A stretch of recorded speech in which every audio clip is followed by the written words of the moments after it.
Okay, before we go into details, this is a quick update video, Lily. Nothing specific, but Lily, just updated news. So, if you're wondering where the animation rapping stands, it's gonna be exclusive one for Foundation. But specifically, what I just had a battle with my old sensei, you know, Roz, Taz, the sensei, and Lily. It was Aqualad versus Shinobu from Demon Slayer, and really, that's gonna be a battle that's gonna be uploaded on the new era channel that's gonna be owned by Foundation. Also, regarding the Nonz anime, you know, and manga, there's gonna be something specific that I wanted to drop today, but I didn't want to ruin the feel. I personally talked to a couple of high tiers of the One Piece community, and I am disgusted. We have some news about the big out arc that just happened recently. That Lily, so there was an angle that came at me for a long time that Lily, I was literally freaking, you know, there's a school jock, but I was a supreme boy, like Lily. I was an shit nigga, like Lily. I was just fucking girls, you know, like just getting the pregnant, like Lily, doing a whole lot of stuff. But really spread away from the anime fan. And what this was, what I dropped yesterday, gave them no excuse to say that I was this and that. And instead of recognize that I was already a girl fan of shonen anime, they decided to really go back and take it out of their moms. A couple of them already went to a loony bin. It's really out there because I was already disgusted in this generation of anime watchers, but because of Lily. Used to be, yo, Lily, why are you posting content about sex? You did, you know, Lily, posting content about anime, but now, Lily, they know now it has nothing to do with sex, nothing to do with Lily being popular, nothing, Lily, about fucking, you know, domestic, you know, bullshit going on. It's really, excuse me for, you know, like, profanity in this video. Lily, I have to really express why I cannot stand why these anime fans, Lily, they thought they can't attack Lily, freaking, you know, Brie, they thought they can't attack, like, Lily, freaking Layla, they thought that they can't attack so many of my women coming at them at each and every angle, and this was literally me before I got woman. This is, Lily, what I dropped yesterday was Lily when I used to be Mr. Pleasure Stranger Student. It's really tragic. And speaking of, you know, this historical education, there's going to be a Nonz special that's going to be based off the death of Mary J. Blige. No spoilers or anything. I'm saving that for the whole, you know, summary video, but it's going to be a really good one. So, like, really, give you a hint, it's going to be a little bit of a mixture between the Rivulet and Brick House Bandit. It's up in the air whether I'll start working on the manga version of the Fortress of the Gothic Vampire soon. Most likely not, but it's really up in the air. So, speaking of, you know, historical facts, you know, I have to state this about really what I learned on my own that nobody else learned. So basically, it's kind of funny. So this is what I learned about music, and what I learned about classical music, and why I forgot to put in Mr. Pleasure's video due to being put under, you know, multiple moments of pressure that really, that didn't allow me to fully, really, like, be a lapper of the Mr. Pleasure video. This is something I learned about the older generation back in George Washington days, how music was technically better back in the day and how music got influenced in today's society. I learned that from Lily staying by myself. I learned it doing this to Angelica especially, but I already knew about it, but I knew it was concrete this year. I'm like, why does classical music like always seem to hit me different than, you know, every other, you know, computer generated music? And I wondered why. It wasn't the fact that it was being natural, it's the actual fucking key that they're using.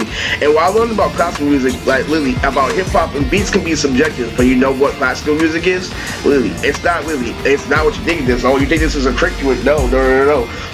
It came with knowledge of me learning how to fight. And like Lily, the more I learned how to fight, like Lily, the more I learned about sounds and like music, and the more I learned about, you know, life in general. And, like Lily, so I incorporated that, like Lily, freaking fighting games, and like Lily, freaking, it did Lily why I started making beats. So, you know, being in a calm, cool, collect state of mind all the time, due to like being a grown man, understanding, absorbing everything around me like a tree, I realized that Lily, a lot of hip-hop music, a lot of music we listen today goes up and down a lot, where classical music just goes, like Lily, into one straight line, and Lily, and you know what that does in a fight, like Lily, so you know, like Lily, how you're focusing on this high guy, this note, stuff like that, Lily, what that does is, the classical song is only hitting one note, specific note, but a simple note that Lily is always hitting a specific note that's universal to anyone. It's a marching band note. Do you want know what makes a marching band, you know, stronger than hip-hop? I know what makes an instrument, what classical music have over like regular music is this calm, cool, and collect, and also it's very, you have to recognize what it does in a fight. You have to see what it does versus somebody, like somebody with them having all these ideas, and somebody just has one smooth like really train of thought and maybe pick up on other sounds that other people could. Like, you know, why I use OST, you're wondering why I have such creative, you know, you like sounds like really classical, like because I notice the sound effects. You wouldn't notice it if you just go on your own show and they just listen to heavy rap all day. You wouldn't even notice the fucking how simple shit like that. So you know what that does to that fight, right? That means like literally you ran around, you stepped to the side, you did this box move, this, and all the teacher did was point two fingers on your head. That is what classical music does versus actual music. It's music that can't be subjective. So like really when you make rap, it forces you to be subjective because we all pick up on things at different frequencies, and the thing about classical music is at the same frequency.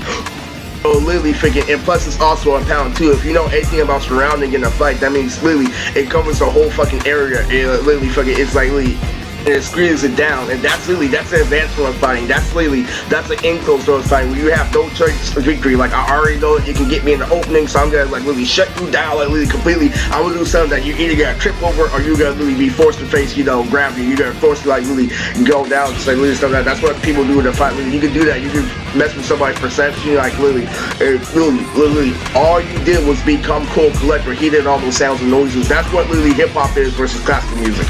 So doing so, I picked up on things like literally things I wouldn't notice before, like literally the classical instruments and the opening of Fox's Home for Imaginary Friends. And literally, because society backed me in the corner, why I did like literally be forced to like literally be able to force to like literally watch every fucking cartoon about childhood shit. I noticed something about the open, like yo, fucking, it was nothing at the time, but I'm like, yo, I can use the sound and I can add to rap. And I would never have done that if I wouldn't start observing classical music. The peer pressure from it being American cartoon alone will really be enough to me not even to recognize it, but after, you know, I rewatched and listened to it, I'm like, dude, that's really fucking sick. It matches the one key, this one song I was listening to, and then I made a beat out of that, literally, just crazy. And literally, well, I was wondering, like, literally fucking back in the days when I didn't know how to make it beat, back when I would use, like, really rap fucking auto tunes, I was like, off sync, and made me choose something simple so it would automatically blend in. That is a higher form of professionalism. That's the biggest form of history lessons I'm teaching you guys. So there you go, kids. Like, that's a really, really quickly schoolhouse rock. If you want to know how I feel about the game, here to come across the game, I feel like it's a 10 out of 10. I freaking love the game. I really love how like literally the story and the rhythm that you have is like an actual fight. It really is fucking crazy. It's like literally UFC fucking with swords and shit. That shit is nasty. And if you didn't know, off-screen, Yumi Deji, Lily, the voice actor of Lily, one of my favorite girls from high school, from freshman year, fucking Alma is gonna be the voice actor of Yumi Deji. Like literally, she's been going through some emotional problems, literally off-screen. Lily, freaking, you know, because literally she had to admit that she came out of her fucking mental state of mind from being a popular girl, from not really having to face challenges, and really putting herself to the test of being off screen. She has to face people like Bree, she has to face people like, you know, Mamacita. It's really, really tough, you know, giving up. And plus, really, there are people who really don't have to do shit, like Elisa Zapata, who already outshine her. I already accepted her, like, she understood she didn't need to try back then. It's not like she has a bad attitude, but this is really what life is, man. So she has to really, she has to really try now. It sucks. In order for her to gain character, we're putting her to a specific trade like UFC and MMA. Yes, Yumi Deji is taking UFC training.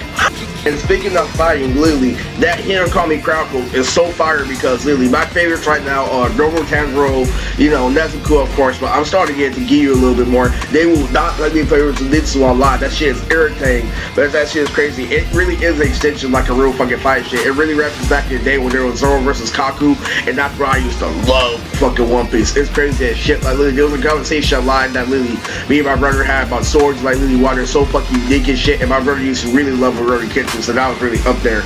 But it's pretty funny too, like on my way to get the game, there was a girl named Hannah, there was a fucking running gag that I couldn't get a girl to go my personality, that I would have to get her to raise a big full of shit, like literally get a flashy outfit, you know, fucking grab the ass one time and shit, literally. So I went up to get the game, I ended up running to get the Hannah, and I went on 2 dates for Hannah after Sleazeball and Lisa. It was pretty funny for her. Hannah is a skinny Asian girl with a fucking, you know, oblong shaped head, but fucking, she's good, like she's a normal fucking girl, fucking if you go outside and shit, but she's not normal if you fucking like look to her, if you fucking have high school standards. But when you're a grown adult, she's more than normal.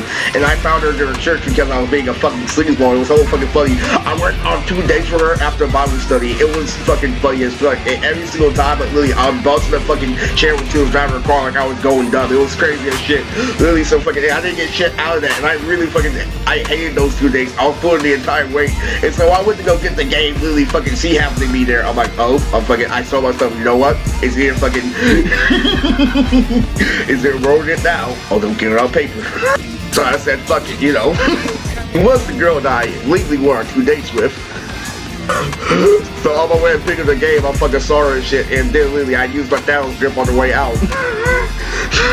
It was hella fucking bad. I was hella bad. I told myself in the head, this game better be fire. Because really, season 1 I don't like, and season 1 that happened to be there.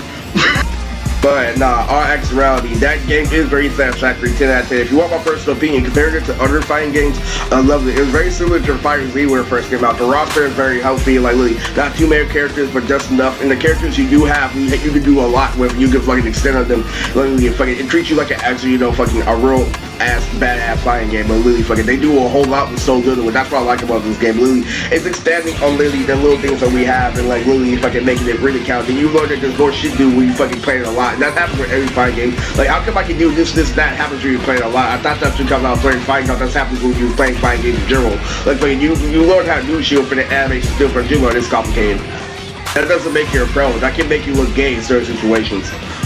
Like, taking advantage of how the game is without actually people, you know, like playing it, you know, fluently, giving people reasons not to play, you being so fucking good that you're resorting to fucking anything and weird stuff, giving, you know, people like fucking, you know, kind of like to figure out shit. That's why I don't fucking like Marcel when he fucking plays Storm and shit, fucking Lily. All he fucking does is go up and down and block every fucking thing, like Lily, fucking Lily. You defeat the whole purpose of playing the anime game, like Lily. You think that is an actually good, that's a fucking boxing thing. Lily, when you go up and down, like Lily, you take no risk and stuff like that, like Lily. That's something you can do in the game, but Lily, I learned how to do that, and that took hours and hours. Like, what the fuck he does is he blocks in the air. Who the fuck plays that game when you're on foot 24/7 and learns how to block in the fucking air? I learned how to do it. It takes fucking years and years and years of timing, and literally that shit took me 10 years to fucking learn how to perfect. Literally, and fucking he does that shit, I'm fucking real, like literally.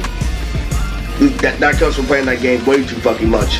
Literally, that's because he played it way fucking more. Like literally fucking, my record would be 1,000. Fucking, I would have like literally, I would have 600 wins and fucking like literally 300 losses, and he would have over 6,000 wins and fucking literally fucking barely 1,000 losses and shit. Like fucking. It's crazy as shit. And another big confirmation for Nonz. Goodbye again, Pokemon. Goodbye again, Pokemon. I thought there was no way to fit, but I got a couple of stamps. I'm getting a couple of good creatures. So like, eeeeee, I'm gonna become a fat daddy. Before I have grass type Pokemon, and they're looking sick as fuck. And there's also gonna be a Broly series. You think Nonz movies are done? The original canon series like literally had fucking like 3 like fucking sets of movies that are resolved around a really, really badass character. So there is gonna be a Broly figure in Nonz, and like you're gonna see it. Literally, it's gonna be fucking nasty. The 3 Broly movies of Nonz are gonna be crazy as shit. And the best part is that they play off the Big Al formula. This is before like Nonz got heavy. Like literally, this is basically before Boomer. This is like basically where we have to rely on Zap. And Nokia and Subaru are confirmed for New Jersey. There's also going to be a long 40-minute video about the discussion I had with me, the extremists, about my debut with Sabo, and also why I learned about X being a gang member, you know, over time, and why I learned that he was actually a pure person, and that literally he's a really a man that's about his word, and that's the main reason why. I'm gonna like figure out literally the mentality he gave me after, you know, because X was like really the personal relationship I had with extremists, why he creeped me out, and why he let me live a life of my own in order for me to do wear a gang. That's also gonna be a really good video. So for now, like really, that's the future update for videos.